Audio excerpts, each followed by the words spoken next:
عليه وسلم عدد مكانا ومما يكون قد آمنا بك سمعا لم نراك ثم تنراك يا غرة العين اللهم صل عليه وسلم عدد مكانا ومما يكون حبك واجب على المسلمين ما وجب شيء على الكافرين اللهم صل عليه وسلم عدد مكانا وبما يكون وحبك فرض على العالمين لولاك لم يكن كل العالمين اللهم صل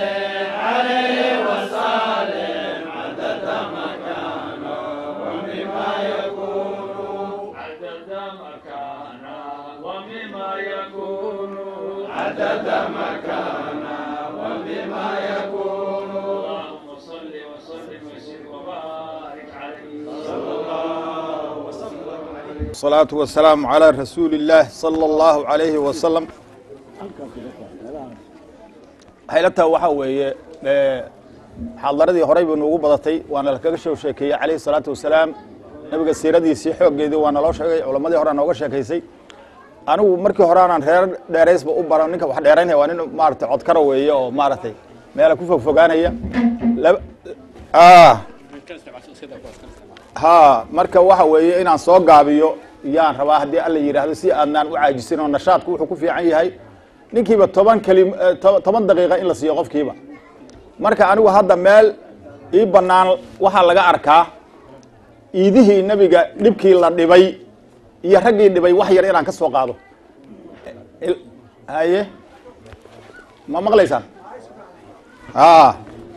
dhibkii nabiga la dhibay calayhi salaatu wasalaam horta ina caaw wax ka taabana weeye iyo ciddii dhibtay iyo meeshay ku dambeeyeen wax yar baan ka taabanayna meeshaas hadii alla yiraahdo meel kale hadda ii banaan uma jeedo marka wuxuu leeyahay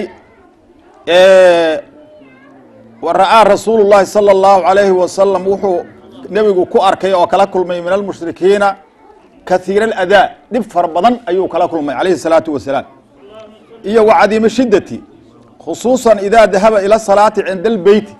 نبيgu markuu dabcan inuu kusoo tukado beedka ayay dhibi jireen وكان من أعظمهم أذى لرسول الله صلى الله عليه وسلم nabiga waxa dhibi jira waxa ugu badnaa jamaacatan sumu likathrati adahum bil mustahzi'in niman mustahzi'in la yiraahdo oo hebel iyo hebel iyo hebel loo yaqaan ayaa jiray oo nabiga ku jees jiray alayhi salaam fa awwaluhu nimanka waxa ugu horeeyay oo ugu weynaa ninkii la dhihi jiray oo ugu daraa Abu Jahl Amr bin Hisham bin al-Mughira al-Makhzumi al-Qurayshi ninkaas oo aad wada taqaaniin Abu Jahl baa ugu dhib badnaa nabiga inta dhibta ugu badnaa alayhi salaatu wasalaam قال يوما مالين وحو يري يا معشر قريش وحو ujeediyo khudbad wuxuu yiri inna muhammadan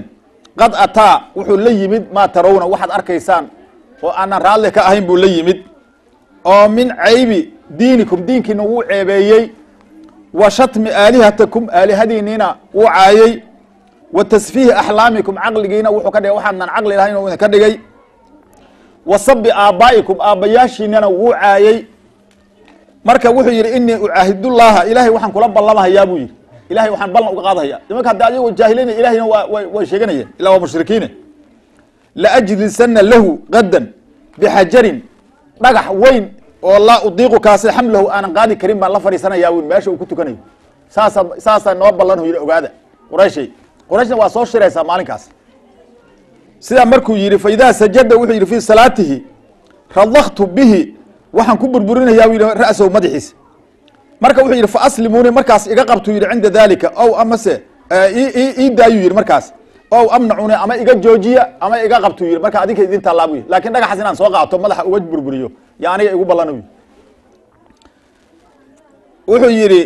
marka falyas nacbi haygu sameeyeen buu yiri bacda dalika banu abd manaf ma bada lahum reer abd manaf waa qalada nabigu ka dhashay alayhi salaatu wasalaam wixii markaas ayaga ay u daahiro oo maslaxad la noqoto haygu sameeyeen buu laakiin aan taas waa fulinayaa buu subaxii hadii alla yiraahdo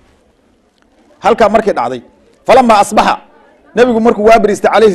falama asbaxa ninka la abu jahl markuu waa beriistay akhada xajaran dhagax weyn buu soo qaatay kamaa wasafa siduu markii horeba tilmaamay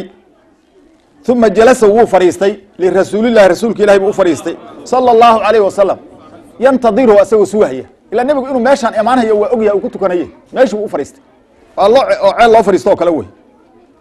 waqadaa alayhi salaatu wasalaam nebiguna waa soo jarmaaday